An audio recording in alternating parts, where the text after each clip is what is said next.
ప్రకటనలో 7 ముద్రలు కొట్టే యోగ్యుడు ఎవరంటే, ఆ 7 ముద్రలు కొట్టేదానికి యోగ్యత ఎవరికి ఉందంటే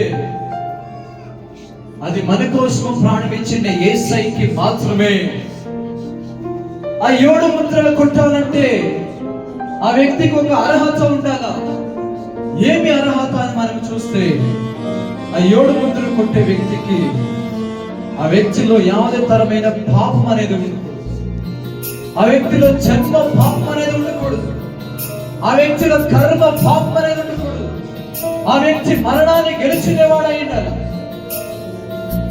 కాబట్టి ఈ రోజు దేవుని వాక్యం వినిన మనము మన ప్రాణ ఆత్మ శరీరాన్ని మనం ఒప్పించి ప్రార్థించాలి. యేసు, నీ 2వ రాకడలో నేను కూడా ఎత్తుపడాలయ్యా.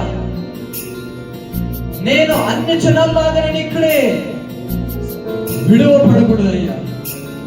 నామకార్థము క్రైస్తవులాగా నేను ఇక్కడే విడువపడకూడదయ్యా. నేను కూడా 2వసారి నీ రాకడలో సంఘముగా నేను ఎత్తబడాలయ్యా. అంటే నువ్వు కూడా సంఘముగా ఎత్తబడాలంటే, ఒక సంఘముగా నువ్వు కూడా 2వసారి ఎత్తబడాలంటే ఈ సమయంలో మనం ఒప్పించి ప్రార్థించాలి. ఇగో దొంగ సిలువలో అంటున్నాడు యేసు, నువ్వు 2వసారి వచ్చినప్పుడు నన్ను ఒకసారి జ్ఞాపకం చేసుకోయాను. కానీ యేసు అంటాడేమంటే, ఈ రోజు నువ్వు కూడా నాతో పాటు పరదేశంలో ఉన్నావు. కారణం ఏమంటే, ఆ దొంగ తన పాపాన్ని ఒప్పుకొని, అయ్యా నేను ఒక పాపి, నేను కూడా తప్పు చేసినని ఒప్పుకొని కాబట్టి ఆ దొంగ కూడా అదే రోజు యేసయ్యతో పాటు పరదేశంలో ఉంది. మరి ఈ రోజు మన సంఘంలో మన పాపాన్ని ఒప్పుకునే వాళ్ళు, మనల్ని యేసయ్యకు ఒప్పించే వాళ్ళు ఎవరైనా ఉంటే ఈ సమయంలో మనం ఒప్పించి మనం ప్రార్థన చేయాలి. 7 ముద్రలు కొట్టే యోగ్యత ఎవరికి ఉందని ఈ రోజు మనం తెలుసుకున్నాం. 7 ముద్రలు అంటే ఏమి? ఇవన్నీ కూడా మనం ఈ రోజు వాక్యం ద్వారా మనం స్పష్టంగా వినినాము. కాబట్టి ఇగో ప్రకటనలో దేవుని వాక్యం అంటే 1వ వచనములో ఇగో దేవుని వాక్యముని చదివేవాడు, దేవుని వాక్యముని వినేవాడు, దేవుని వాక్యముని చదివేది వినేది మాత్రమే కాకుండా ఆ వాక్యం ప్రకారం ఎవరు నడుస్తాడో వాడు ఎంతో శ్రేష్ఠుడు అని దేవుని వాక్యం. కాబట్టి ఈ సమయంలో దేవుని వాక్యాన్ని చదివినావు, దేవుని వాక్యం వినిన్నావు, దేవుని వాక్యం చదివి దేవుని వాక్యం నిండి నువ్వు ఈ సమయంలో దేవుని వాక్యం ప్రకారమే ఉన్నాడు. దేవుని వాక్యం ప్రకారం నడిచిన వాళ్ళని దేవుడు అంటాడు, నువ్వు ధన్యుడు అని. కాబట్టి యేసయ్య ఎప్పుడు వస్తాడో మనకి తెలియదు. ఇగో దేవుని వాక్యం ఎట్లంటుంది ఏమంటే, దొంగ వచ్చేలాగా నేను కూడా వస్తాను. కానీ దొంగ ఎప్పుడు వస్తాడో మనకి తెలియదు. కాబట్టి మనమందరం కూడా సిద్ధముగా ఉండాలి, మనమందరం కూడా హెచ్చరికగా ఉండాలి.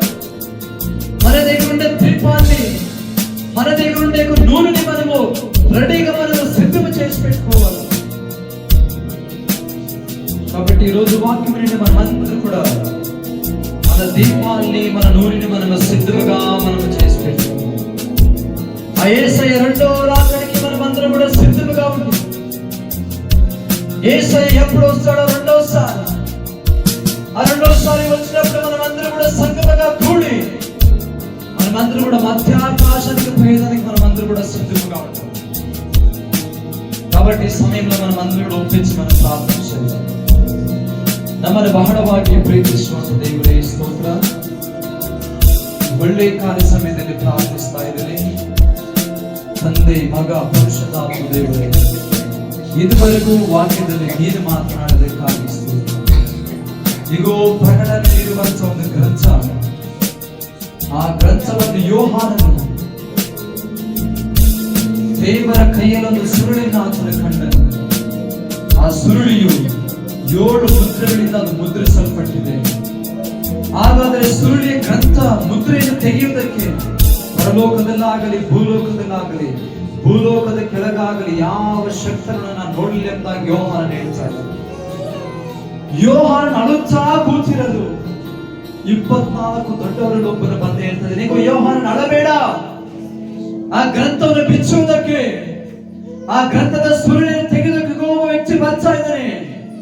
ಆ ವ್ಯಕ್ತಿ ಯಾರಂದ್ರೆ ಯಜ್ಞದ ಕುರಿಯಾದಾಚನು, ಮರಣವನ್ನು ಗೆದ್ದವನು, ಅವನಲ್ಲಿ ಪಾಪವಿಲ್ಲದವನು, ಬಂದ ಮುದ್ರೆಯನ್ನು ಆತನು ತೆಗೆಯುವುದಕ್ಕೆ ಆ ಯೇಸು ಸಿದ್ಧವಾಗಿದ್ದಾನೆ ಎಂಬುದಾಗಿ ಇವತ್ತು ಯೇಸುವಿನ ಕುರಿತಾಗಿ ನಾವು ವಾಕ್ಯವನ್ನು ಕೇಳಲ್ಪಟ್ಟಿದ್ದೇವೆ.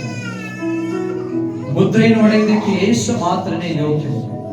ಯಾರೆಲ್ಲ ನಾವು ಇದುವರೆಗೂ ದೇವರ ವಾಕ್ಯವನ್ನು ಕೇಳಲ್ಪಟ್ಟಿದ್ದೆವು, ಎರಡನೇ ಸಾರಿನ ಪರಲೋಕ ರಾಜ್ಯಕ್ಕೆ ಎತ್ತಲ್ಪಡೋದಕ್ಕಾಗಿ ಸಭೆಯಾಗಿ ಎತ್ತಲ್ಪಡೋದಕ್ಕೆ ನಾವೆಲ್ಲರೂ ಸಹ ಸಿದ್ಧವಾಗಿರಬೇಕು. ದೇವರ ವಾಕ್ಯದಲ್ಲಿ ನೀನು ಮಾತನಾಡಿದ್ದೀರ, ಇಲ್ಲಿ ಬರತಕ್ಕ ಪ್ರತಿಯೊಂದು ಘನ ಮಾನ ಮಹಿಮೆ ಎಲ್ಲವನ್ನಪ್ಪ ನಿನ್ನ ಪಾದಕ್ಕೆ ಒಪ್ಪಿಸ್ತೇವೆ. ನೀವೇ ಕೃಪೆ ತೋರು ನಡೆಸು, ಬಲಪಡಿಸು. ಪ್ರಾರ್ಥನೆ ಕೇಳಿದ್ದಕ್ಕಾಗಿ ಸ್ತೋತ್ರ ಮಾಡುತ್ತಾ ಯೇಸುವಿನ ಮುದ್ದಾದ ನಾಮದಲ್ಲಿ ತಂದೆ, ಆಮೆನ್.